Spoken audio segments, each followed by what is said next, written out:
नमस्कार। राष्ट्र विशेष में आपका स्वागत है। मैं हूं मनोज मानस। साथियों, राष्ट्र विशेष में आज हम जिस संकट की बात कर रहे हैं उसकी आग भले ही हजारों मील दूर मध्य पूर्व के रेगिस्तानों में सुलगी हो, लेकिन उसकी तपिश भारत के हर घर की रसोई तक पहुंच गई है।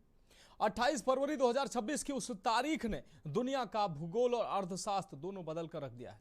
ईरान के सर्वोच्च नेता की मौत के बाद शुरू हुई प्रतिशोध की यह आग अब महज एक क्षेत्रीय युद्ध नहीं बल्कि एक ग्लोबल एनर्जी ब्लैकआउट की आहट दे रही है।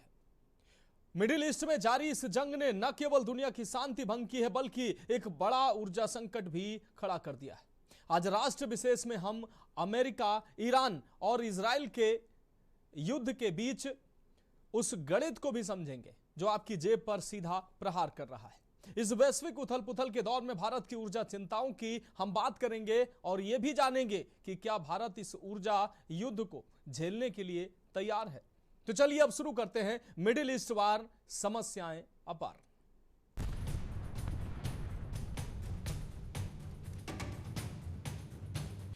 आज दुनिया एक ऐसे संकट के मुहाने पर खड़ी है जो सिर्फ मिडिल ईस्ट की सीमाओं तक नहीं रुक रहा, इसका वैश्विक असर देखने को मिल रहा है। 28 फरवरी 2026 को अमेरिका इजराइल के संयुक्त हमलों में ईरान के सुप्रीम लीडर अली खामेनेई की मौत के बाद ईरान ने जवाबी हमले शुरू कर दिए और स्ट्रेट ऑफ हॉर्मुज को प्रभावी रूप से बंद कर दिया।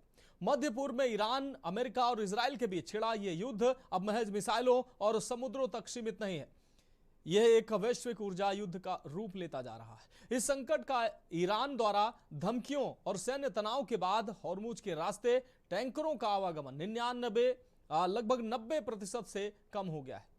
यहां से प्रतिदिन 100 से अधिक जहाजों के बजाय अब गिने चुने जहाज ही गुजर रहे हैं। इस खास रिपोर्ट में देखिए कि कैसे संकट भारत के साथ ही दुनिया के लिए ऊर्जा संकट का कारण बन रहा है। मिडिल ईस्ट वार, वैश्विक ऊर्जा संकट। मिडिल ईस्ट में ईरान, अमेरिका, इजराइल का युद्ध न सिर्फ क्षेत्रीय संकट है बल्कि वैश्विक ऊर्जा सुरक्षा के लिए सबसे बड़ा खतरा बन चुका है। 28 फरवरी 2026 से शुरू हुए हमलों के बाद ईरान ने हॉर्मुज जल डमरू मध्य को प्रभावी रूप से बंद कर दिया। दुनिया का 20 से 30% कच्चा तेल और एलएनजी इसी रास्ते से गुजरता है। आवागमन बाधित होने से ब्रेंट क्रूड $100 प्रति बैरल के पार पहुंच गया, जिससे पेट्रोल, डीजल, गैस की कीमतें आसमान छू रही हैं।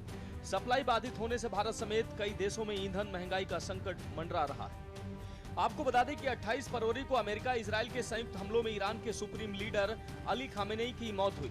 इसके बाद ईरान ने जवाबी हमले शुरू किए। ईरान ने मिसाइल ड्रोन के द्वारा खाड़ी देशों के एनर्जी इंफ्रास्ट्रक्चर पर हमले किए। ईरान की इस्लामिक रेवोल्यूशनरी गार्ड कॉर्प्स ने साफ चेतावनी दी कि कोई जहाज हॉर्मुज से गुजरेगा तो हमला होगा। कई तेल टैंकर पहले ही हमले का शिकार हो चुके हैं। बीमा और शिपिंग कॉस्ट दुगनी हो गई है। इसका नतीजा यह हुआ कि 4 मार्च से इस मार्ग पर ट्रैफिक जीरो हो गया।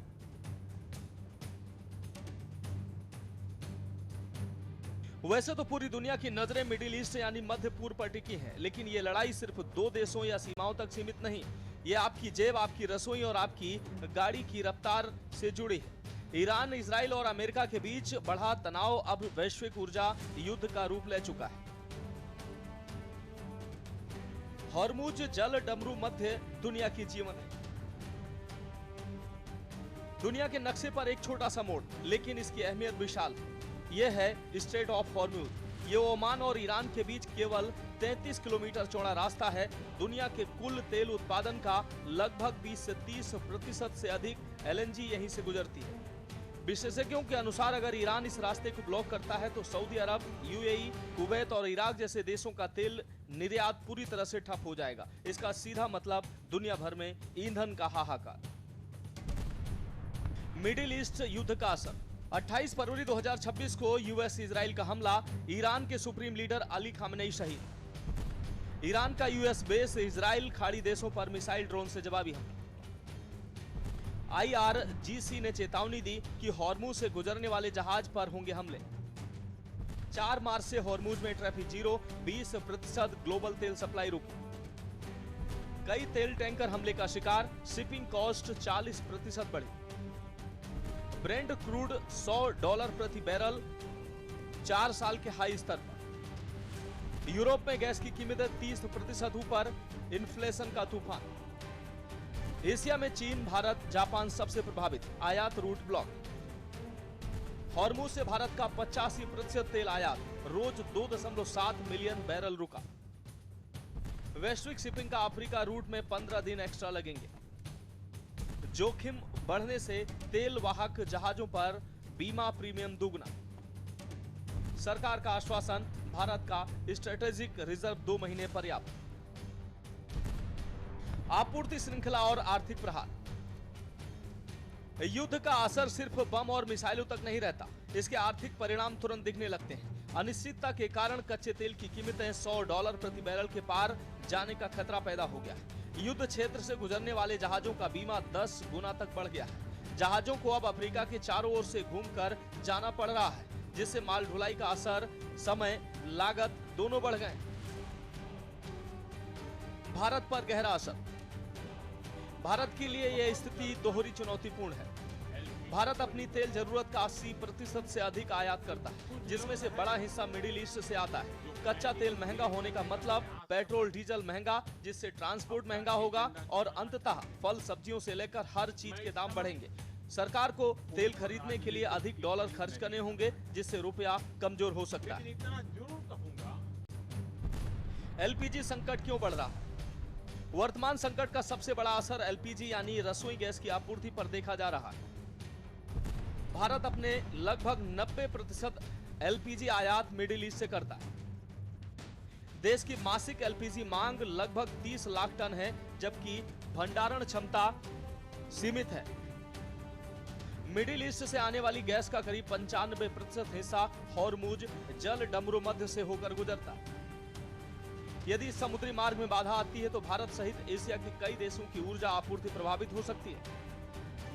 हाल के दिनों में गैस सिलेंडर की उपलब्धता को लेकर कई जगहों पर लंबी प्रतीक्षा और आपूर्ति बाधित होने की खबरें आई, जिससे घरेलू उपभोक्ताओं और छोटे कारोबारों में चिंता बढ़ी है।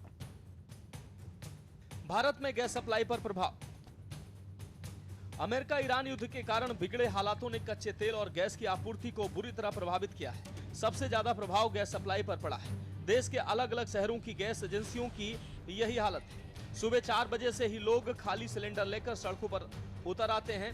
कहीं कर्मचारी के साथ मारपीट हो रही है तो कहीं पुलिस को मोर्चा संभालना पड़ रहा है। देश में इस समय गैस संकट ने गंभीर मोड़ ले लिया है। सरकारी दावों और धरातल की स्थिति के बीच एक बड़ा गैप नजर आ रहा है। हालांकि सरकार ने घरेलू उपभोक्ताओं को बचाने के लिए होटलों, रेस्टोरेंटों की सप्लाई रोक दी। इससे 20% तक रेस्टोरेंट बंद होने की कगार पर है। अचानक 25 दिन के बुकिंग गैप और केवाईसी की अनिवार्यता ने आम आदमी को उलझा कर रख दिया है। सोशल मीडिया पर गैस खत्म होने वाली जैसे संदेशों ने पैनिक बाइंग शुरू कर दी। गैस न मिलने से परेशान लोग अपनी प्रतिक्रिया देते नजर आए। गैस सर मेरे को मिल नहीं रही गैस। 2 दिन से मैं चक्कर काट रहा हूँ, यहाँ पर गैस नहीं मिल रही है। मैंने ऑनलाइन बुकिंग करी तो बुकिंग में मेरा OTP नहीं आ रही है। घंटी गई थी 2, उसकी बुकिंग नहीं है। 1 महीने का 2013 में 2013-2 को मैंने सिलेंडर भरा है, अभी तक मेरे को सिलेंडर नहीं मिला है। कितनी देर से खड़े हैं आप यहाँ? मैं 3 घंटे हो गए सर। सुबह 9 बजे आया था, अब ये 11 बज गए। यहाँ पर 9, 10, 11। हाँ, कितने दिन से आ रहे हैं आप? हाँ हैं? कितने दिन से आ रहे हैं? 2 दिन हो गए सर। यहाँ हल्ला इसलिए मच रहा है कि जो गैस का ठेला है तो उसमें बता रहे हैं कि 11:30 बजे ठेला आ जाता है। हम 11:30 बजे आए, हमको गैस नहीं मिली। हमारा यही गैस नहीं मिल पा रही, क्या प्रॉब्लम हो रही है? तो गैस बुक करिए ऑनलाइन। नहीं हो रही, कोई बुक नहीं हो रही। यहाँ तो नंबर है कि उसमें मिस कॉल मारिए बुक हो जाती है। कॉल नहीं आ रहा है। 3 दिन से चूल्हा बंद है, होटल से खाना आ रहा है। 3 दिन हो गए मुझको मिस कॉल करते करते और अभी तक बुकिंग हो ही नहीं रही है। OTP आ रही है? OTP नहीं आ रही तो कह रहे जभी तो सिलेंडर नहीं मिल रहा। नहीं आए थे तो नंबर नहीं लग रहा, बार बार लगा रहे हैं, नंबर नहीं लग कहाँ कह रहे हैं? कह रहे हैं कि यही नंबर डायल करो। हम कितने दिन से नंबर डायल कर रही हैं? हमें पहले मालूम नहीं था ना, हमारा छोटा मोबाइल है तो हमें मालूम नहीं था। जब मालूम हुआ तब हमें तो डायल नहीं हो रहा है। घंटी नहीं जा रही। हमारी है घर में सिलेंडर नहीं है, 1 हफ्ता हो गया है। यहाँ इनका जो रजिस्ट्रेशन नंबर है, जहाँ रजिस्टर किया जाता है ऑनलाइन, वो भी नंबर नहीं लग रहा है। वो फेंक देता है बार बार। यहाँ आए हैं, भारी भीड़ लगी हुई है। ये कह रहे हैं हम कुछ भी नहीं कर पाएंगे। बड़ा उल्टा सीधा जवाब दे रहे हैं लोग। दुनिया के सबसे तेजी से बढ़ते ऊर्जा उपभोक्ताओं में शामिल भारत की ऊर्जा व्यवस्था इन दिनों एक कठिन दौर से गुजर रही है।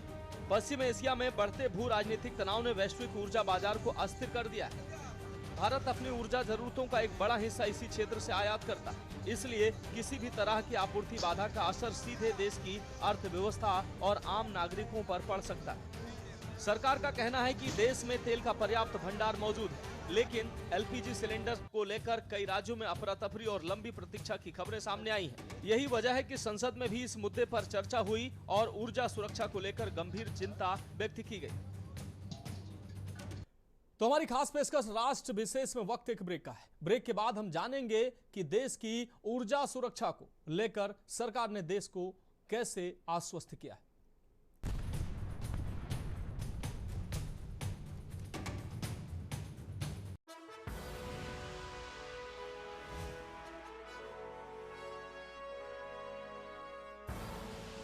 आप देख रहे हैं के न्यूज, खबरों का सार।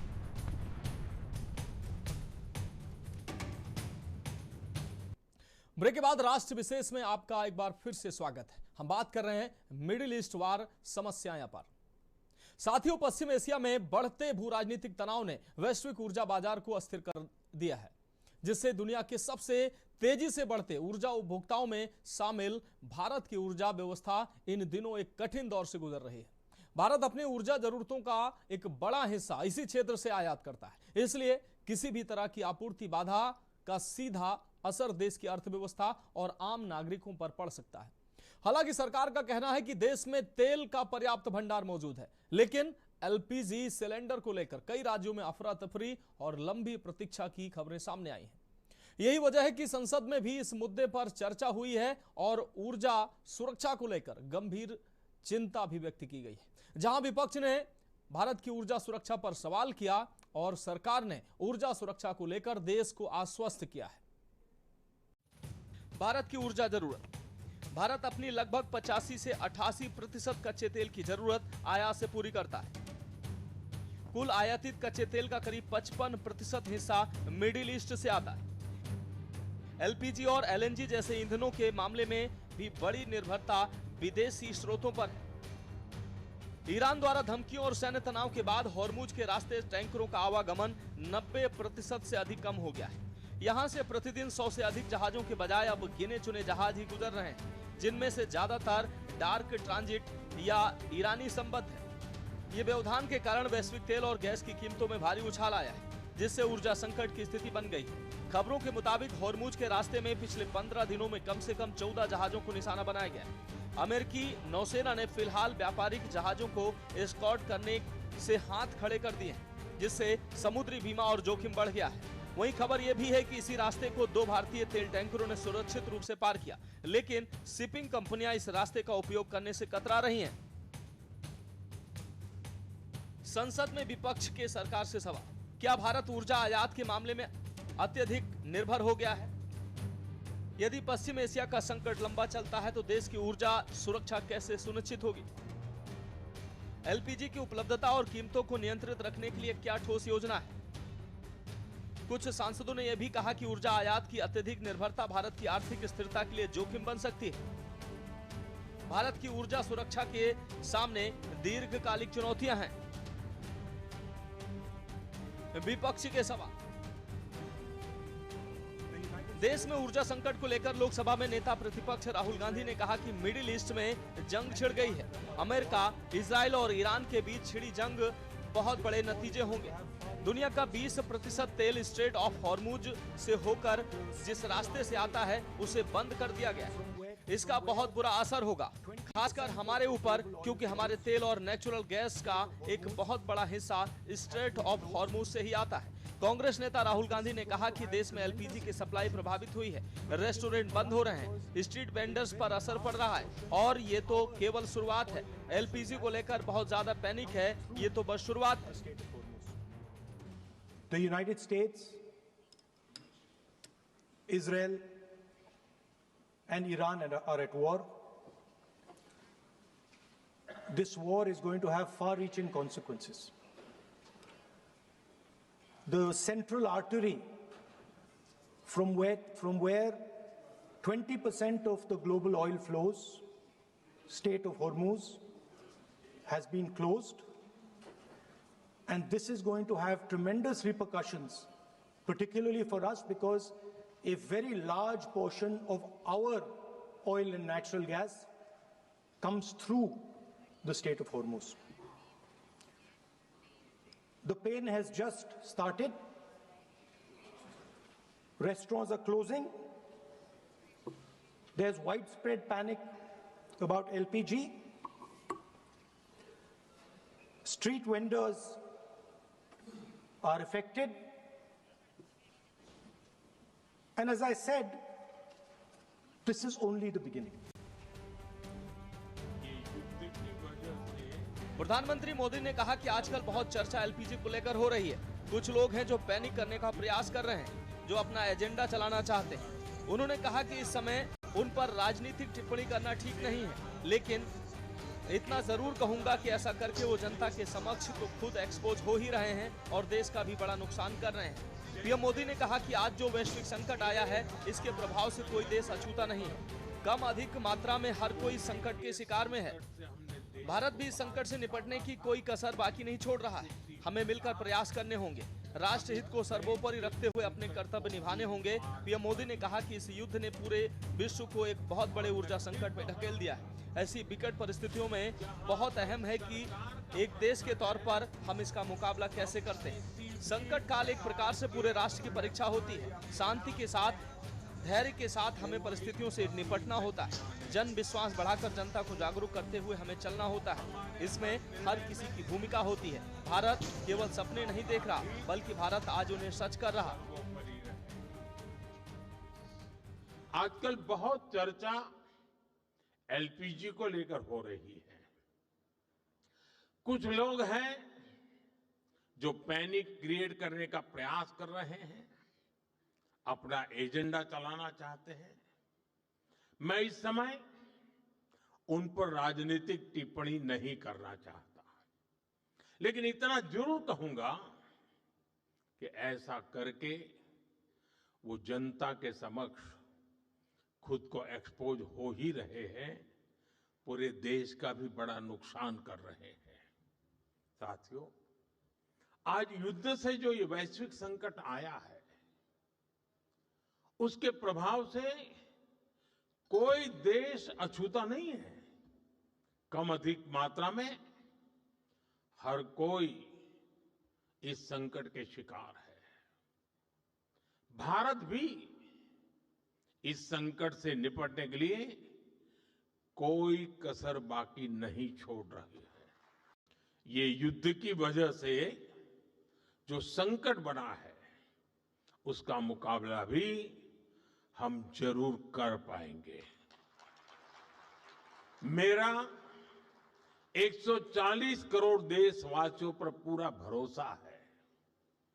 जैसे एक साथ संगठित होकर कोविड के संकट से हमने देश को बाहर निकाला था, उसी प्रकार हम इस वैश्विक संकट को भी पार कर लेंगे। और मैं फिर दोहराऊंगा, जहां तक सरकार का प्रश्न है, हम किसी भी प्रकार के प्रयत्न या प्रयास में कोई कमी नहीं आने देंगे। हमारे हर निर्णय में जनता का हित सर्वोपरि रहेगा। सरकार का आश्वासन और कदम, तेल और गैस का भंडार का उपयोग। सरकार ने कहा कि देश में तेल और पेट्रोलियम उत्पादों का पर्याप्त स्टॉक मौजूद। घरेलू उत्पादन बढ़ाने के निर्देश।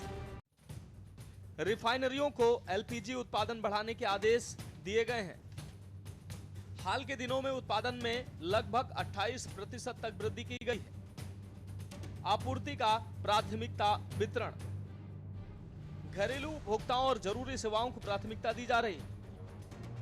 वैकल्पिक स्रोतों की तलाश। अमेरिका, रूस और अफ्रीकी देशों से ऊर्जा आयात बढ़ाने की कोशिशें की जा रही हैं। सरकार का जवाब। देश भर में एलपीजी की कमी की खबरों के बीच केंद्रीय पेट्रोलियम और प्राकृतिक गैस मंत्री हरदीप सिंह पुरी ने संसद में कहा कि पश्चिम एशिया में चल रहे संघर्ष के कारण आई बाधाओं के बावजूद कोई कमी नहीं है। पुरी ने कहा कि घरेलू आपूर्ति पूरी तरह से सुरक्षित है और वितरण चक्र में कोई बदलाव नहीं है। उन्होंने आगे कहा कि नरेंद्र मोदी सरकार की सर्वोच्च प्राथमिकता भारत के 33 करोड़ परिवारों की रसोई है।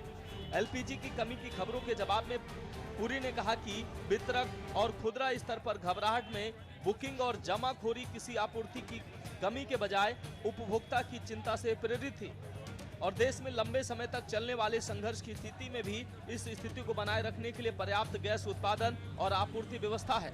भारत की ऊर्जा सुरक्षा को लेकर उठ रहे सवालों के बीच ये उनकी पहली सार्वजनिक टिप्पणी थी। लेकिन पुरी ने कहा कि अफवाहें फैलाने या झूठी बातें गढ़ने का समय नहीं है और भारत को ऊर्जा योद्धाओं, संकट का प्रबंधन करने वाली संस्था और राष्ट्रीय हितों के पीछे एकजुट होकर खड़ा होना चाहिए। पुरी ने भारत के पड़ोस में स्थित अन्य देशों का जिक्र करते हुए कहा कि जिस तरह से अन्य देश इसके परिणामों का प्रबंधन कर रहे हैं, उससे भारत की प्रतिक्रिया सबसे स्पष्ट रूप से सामने आती है। I rise to inform. क्या करना?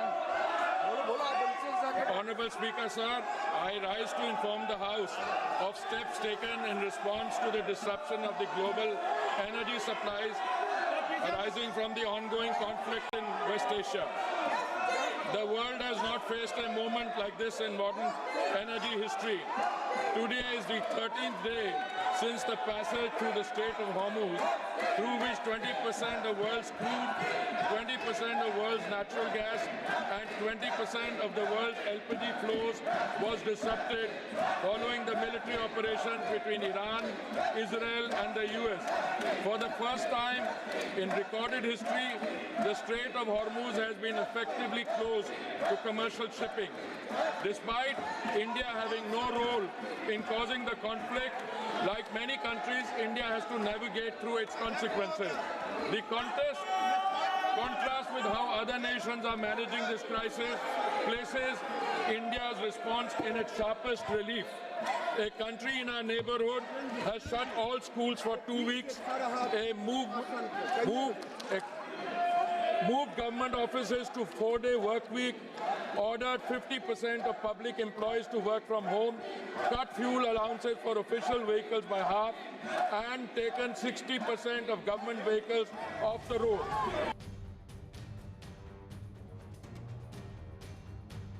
अब सवाल यह है कि क्या कूटनीति इस आग को बुझा पाएगी या दुनिया एक और बड़े आर्थिक संकट की ओर बढ़ रही है।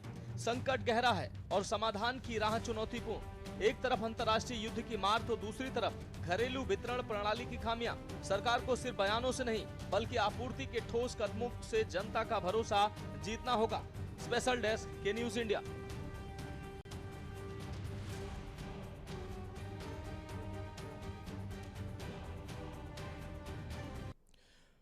तो साथियों, आज राष्ट्र विशेष में आपने देखा कि कैसे पश्चिम एशिया की सरहद पर लगी आग हमारे और आपके घर तक आ गई है। भारत के लिए यह समय चुनौतीपूर्ण है, जहां हमें न सिर्फ अपनी ऊर्जा सुरक्षा सुनिश्चित करनी है बल्कि देश में वितरण प्रणाली को बेहतर करके लोगों को समस्याओं से निजात दिलाना है। सरकार और प्रशासन के साथ देश के नागरिकों की भी यह जिम्मेदारी है कि संकट काल में एक दूसरे की मदद करें, अफवाह न फैलाएं, जमाखोरी ना करें, शासन और प्रशासन का सहयोग करें, जिससे हम आसानी से इस संकट से निकल सकें। क्योंकि इतिहास गवाह है कि युद्ध कभी सिर्फ मोर्चों पर नहीं लड़ा जाता, उसकी सबसे बड़ी कीमत आम आदमी को भी चुकानी पड़ती है।